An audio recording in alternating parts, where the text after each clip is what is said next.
All right, as promised, let's take you back to Soshanguve, where Natasha, Phiri and a number of journalists are standing by to speak to the ANC President. Out of that meeting between Cosatu, can you just tell us, give us a gist of what actually happened?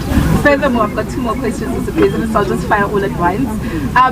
The DA is pushing for BEE to be scrapped and wants to have an economic inclusion bill.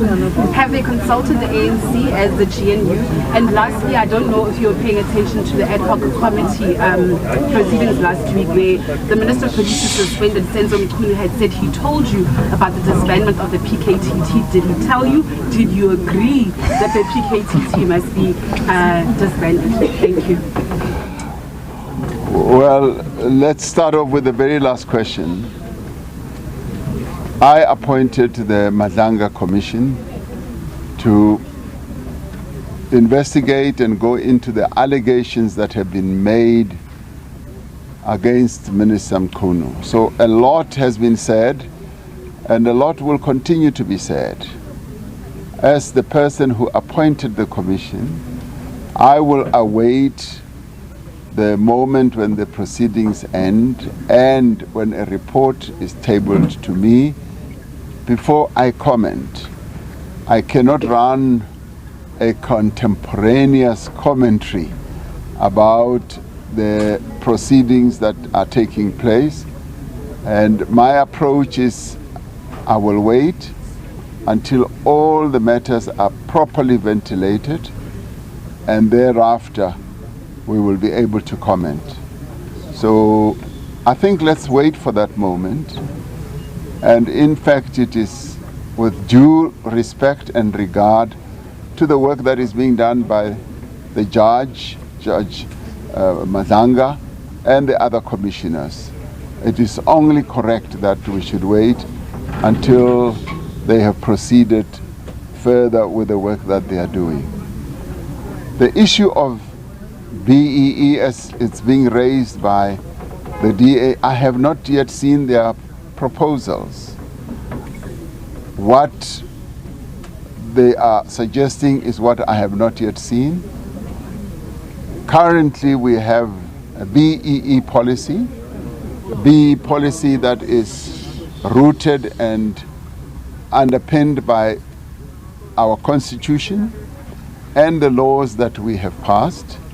So if anyone wants an amendment to the BEE legislation, they must table their proposals. They must be taken for discussion in Parliament.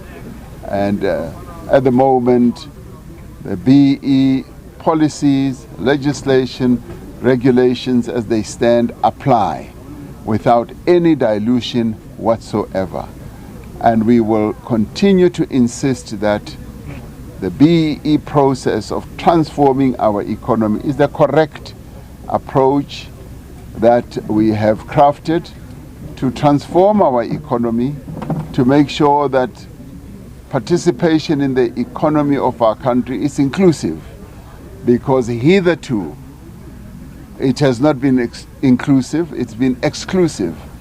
It's only been relegated to those who have benefited through privilege and many other processes from the economy that was skewed, that was only made to benefit a few white people.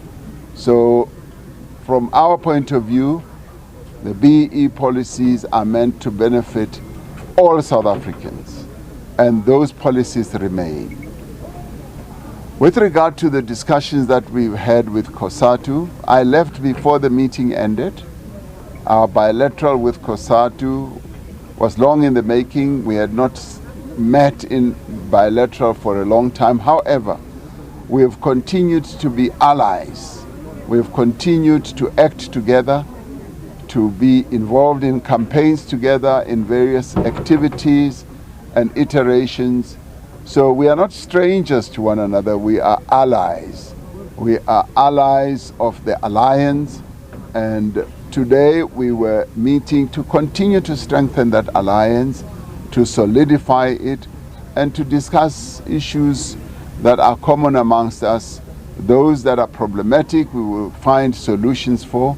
So for us, this was quite an important moment, and we do so because the alliance, we want the alliance to continue being strong, and that is Cosatu's intention and wish as well. So thank you very much indeed. Thank you. Veronica Mokwadi from Newsroom Africa. Mr. President, I think just talk to us a little bit about the Expropriation Act. I understand that under your own admission, you said that there are inconsistencies, rather contradictions within it. Are you worried that this may open the door to legal challenges perhaps, and also the credibility of some of the government-led legislation and going forward? And then I think as well, I know you cannot, as you mentioned, you want to wait about the Madlanga Commission and the ad hoc committee, but perhaps you can just talk to us about what you think this has reflected for South Africans, the kind of allegations that have come out. Do you see perhaps maybe a dysfunctional police, a dysfunctional SABC, and maybe taking South Africans into confidence about the steps of accountability thereafter? I think that's it for me for now. Well, with regard to the Expropriation Act, there is no law that is 1,000% perfect. The laws will always have areas of either weakness where they need to be strengthened, and we often do so through regulations and through other interventions. And to the extent that the Expropriation Act deals with correcting the imbalances of the past and also deals with how property should be dealt with and how property should be expropriated for public interests. Whatever weakness there might be there can and will be corrected through regulations. There is inherently nothing wrong with the law as it was adopted in Parliament, as I signed it, and we can strengthen that law in terms of application through regulations and all that. That's what we often do with laws. With regard to the process that we've embarked upon, one of the reasons why I appointed the Madlanga Commission was to deal with the allegations, but also to enhance accountability and also to ensure that whatever might be wrong that is being done by anyone should be brought to the surface. There should be transparency so as to enable us to correct whatever is happening. Now we have a police force which has about 160, 180,000 people. Many of the people who serve in the police are dedicated. They are people who are willing to serve the people of South Africa and at great risk to themselves and to their own lives. And we must admit that and honor that. And as we reposition our police service, we need to find out exactly what has been happening. And so therefore what is happening there should not alarm us. It is a necessary process that we must go through to find out exactly where there are weaknesses, and where there is corruption we must deal with it, and where there is capture we must deal with it. And this is the best way of being able, in a very transparent way, to enforce accountability and to reposition our police. So this is a cathartic moment, I will admit.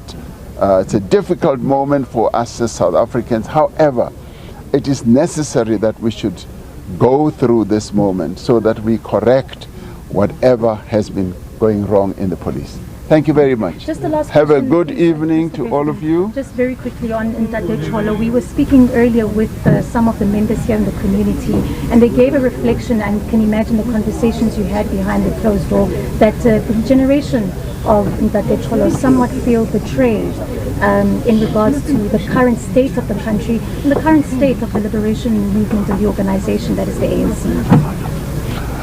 Well, I stayed behind with Tlou Cholo, and Tlou Cholo never spoke about betrayal.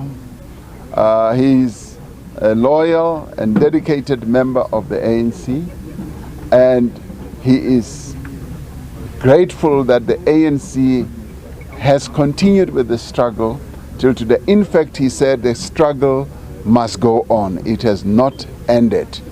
He reiterated that in our conversation with him, and he said that he'd like the leadership to continue itself with greater dedication, but also to focus on the economy. And I found it quite enlightening that even at 100 years of age, that Cholo's mind is still sharp, he's still clear and direct, and he realizes that much still needs to be done on the economy. The president of the ANC Veterans League was with me in the meeting with Cholo. There was no talk of betrayal.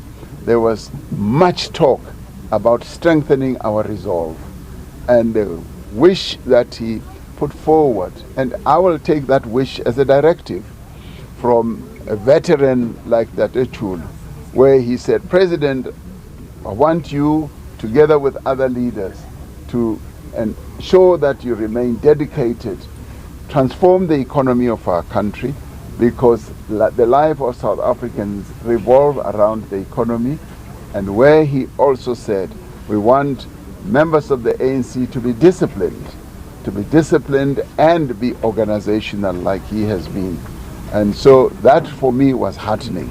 So there was no talk of betrayal. I don't know where you get it from, but there was no such talk.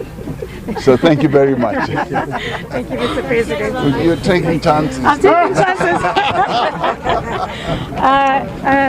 Well, colleagues, that was just the president talking to us outside the home of Dr. Cholo.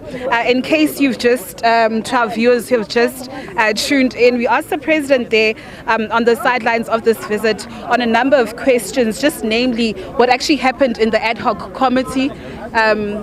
If indeed Mkunu, the suspended Minister of Police, just apologies here, there's just a media scrum. Sorry, we are live, sir, we are live. Apologies for that media scrum there. You would understand that there are a lot of people that are actually interested in this visit, in seeing the president after he had conferred with Dr. Cholo that award of Isithwalandwe, Seaparankoe. So as I was just saying, we managed to speak to the president of a number of issues of national interest. Of course, the appearance there of Police Minister Mkunu, who's now suspended. Remember, he had told the ad hoc committee in Parliament to say that he had told the president about the disbandment of the political killings task team. We asked the president of that and if he actually had approved of that decision. The president saying that he wouldn't want to actually comment on these issues. Of course, he had said that he had appointed that Madanga Commission, as he respects the work of the Madanga Commission. He says that after all of these processes had then unfolded, only then will he have the opportunity to speak. He also spoke about something important that we saw earlier on, the meeting between Cosatu and the ANC, those bilateral talks, saying that he actually left the meeting earlier on, but citing that Cosatu indeed is an ally of the ANC. And this is quite important because we actually want to find out, that decision.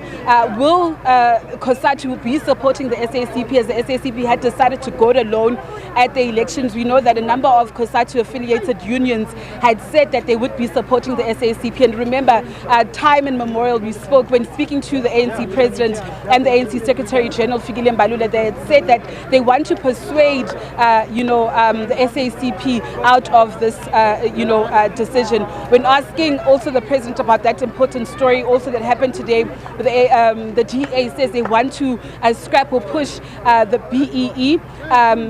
The president had said that he has not seen this decision, nor did the DA actually consult them on this very matter, but says that BEE policies are underpinned by the constitution of the country. So this is just the gist of what actually took place here outside Dr. Cholo's residence here in Soshanguve, but also the president lauding Dr. Cholo, as a freedom fighter, one who actually fought for the liberation of this country, one who actually cut his teeth into politics at a very young age as well. Also served his time in Cosatu. He was a trade unionist as well as an SACP member and MK member. With that said, it's back to you in studio. Natasha Phiri live for us in Soshanguve there. Thank you very much for that update.